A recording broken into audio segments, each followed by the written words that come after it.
Welcome to Shelby Stitcher. This is Joan Parker. I am sewing up my last couple blocks for my summer scrappy quilt, or maybe a scrappy summer quilt from Mary Mabel Market. I had this stacked beside my sewing machine, and these are in order, and I can just go through and sew them. I'm going to show how I can nest these and sew them so that they're perfect. Earlier, I sewed all these what I call twosies. I just gathered up all my 2-inch squares and I sewed two of them together so I have just a stack of 2 blocks.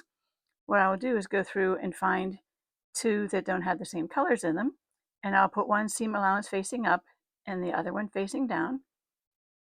I will lay these together and I will pull them till they nest together perfectly at the top, if you can see that. And then I hold my finger on where the join is as I pass them under my sewing machine foot.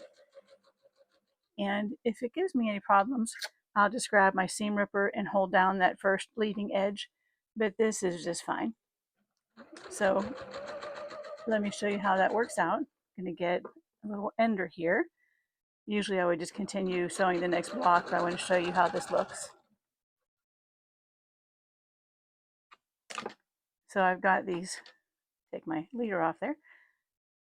So I sewed these two together, and now when I open them up, you can see that the intersection is just perfect. And now I'm going to show you how I spin the seam. Did you notice on this one that the seam is all going one direction? Kind of spins out. What makes that helpful is that whenever you lay one block next to another, if you've done that to all of your blocks, all the blocks will nest together without any need for having a lot of bulk on one side. And I'm trying to look over my camera. This is really difficult to see. So what you want to do is pull out that bottom stitch. See that little piece of thread? That's what was up in there in the seam allowance. And what you do is you open this up and you press one up and one down. The one on the, so you can see that each of these seams is going in the same direction. Now when you put this one next to any other block, let's pretend this is a 4-patch, you can see that those will be going the right direction no matter which side you put it on.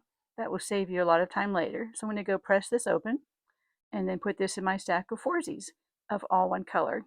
If you've been watching my bullet journal series, I recently showed where I laid out the makings of this quilt as far as the pattern, and that's been very helpful to me. Hope you enjoyed this little tip, and I'll see you in the next video. If you enjoyed this video, please like and subscribe. Use it up, wear it out, make it do, or do without.